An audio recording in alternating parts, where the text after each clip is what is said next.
So was there a lesson or something that you learned from somebody, TF, or maybe somebody else that kind of helped you learn a new lesson? Yeah, me and TF had like an argument like last Christmas. Not an argument, but just like a discussion. Okay. And I was just like kind of frustrated, like, man, like I was just going off. It wasn't even out of frustration, just like, I'm the best rapper. Like, I'm even better than you.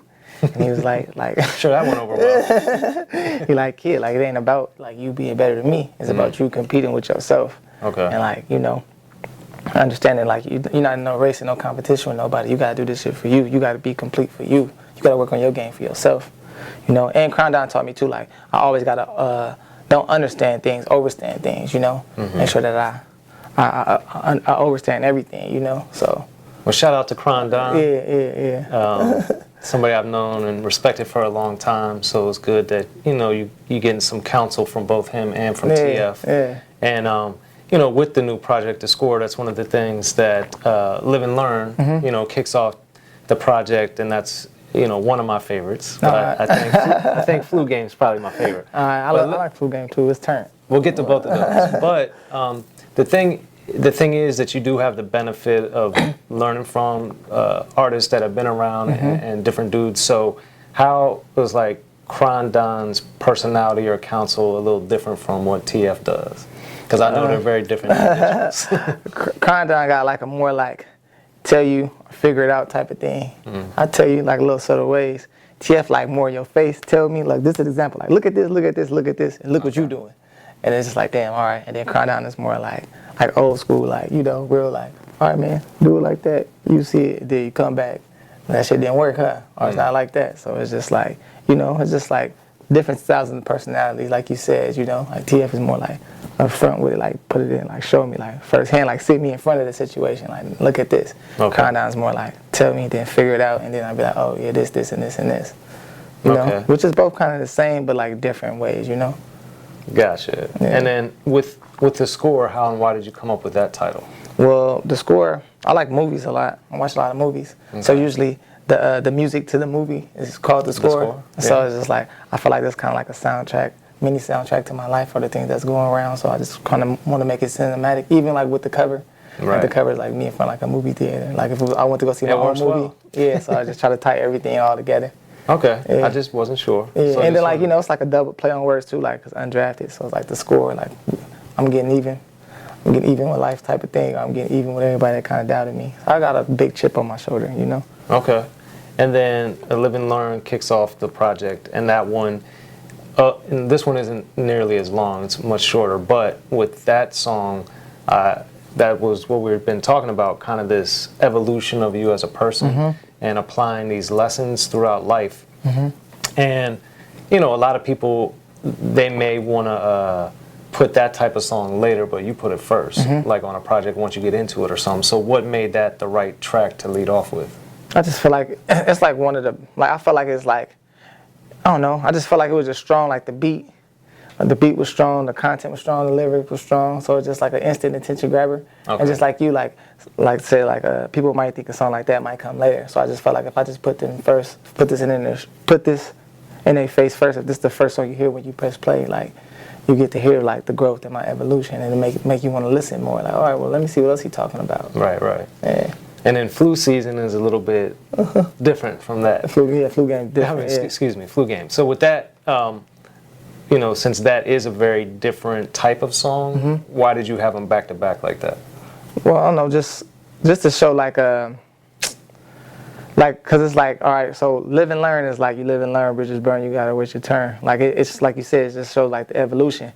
But like Flu Game, the hook is like, what's your life like? Tell me what's your life like. I had to get my grind right, and now we all shine bright. It done that turn right. My uncle told me turn right. I was about in hindsight.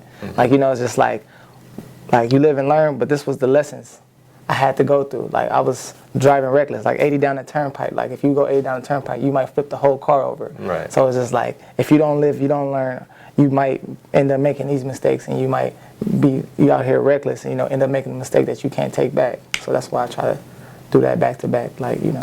And in our era, in 2019, 2020, a lot of people, the perception is a lot of rap has gotten away from saying messages or thoughtful things or whatever, but you're one of the artists, especially emerging artists, that I think is doing that in a good way that doesn't sound like whack or corny or whatever. Yeah.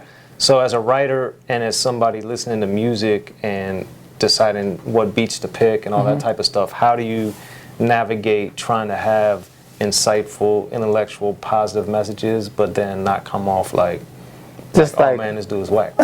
Just like having layers to my writing. Okay. I guess like that's accredited to me, like just the hours I put in writing, and try not to make it so over the head or try to make it so preachy that it sound like oh, I don't want to hear this, like it sound like the Bible. Like I'm not trying to not like that. Like I don't mean it like that, you know. Right, but like I don't want to sound like nobody. Like I'm telling you should live your life like this. You should live like you're talking down to people. Like you know, like nah. Hope did that, so you wouldn't have to go through that. Like that's the type of approach I wanted to have. You know, like I just tell you the shit I've been through in my life, and you can listen to it or you can't. Right. You know, but this is my perspective, and this is what I think it is. You know, me living. You know, been through all the shit I've been through. So the score is out now, and then you're building your buzz and getting different things moving. So what are kind of your next steps that you're working on? Well, right now I'm trying to drop another project. Probably more lengthier because I've been doing a lot of EPs. Right. So I'm not gonna say this is an album, but it's gonna be like have that type of feel to it.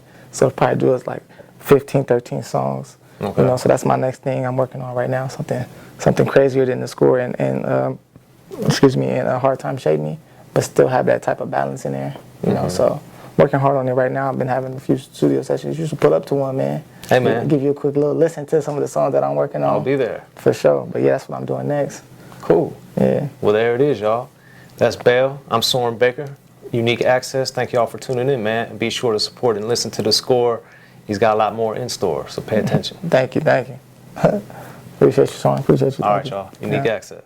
Be sure to check out the History of Gangster Rap by Soren Baker. He's official. History of Gangster Rap features exclusive interviews with Ice-T, Snoop Dogg, MC Ren, the D.O.C, and dozens of others. The History of Gangster Rap, a definitive look at how Los Angeles changed rap forever. In Los Angeles, the streets definitely set the tone of the hip-hop music. At 19, I got a $50,000 car. My whole angle always was, I'll be street, but I will always tell you the horrors that go along with this life. There will be penalties and casualties for just wearing the wrong color in somebody's neighborhood. And once gangster rap made it from the streets to the TV, the genre exploded.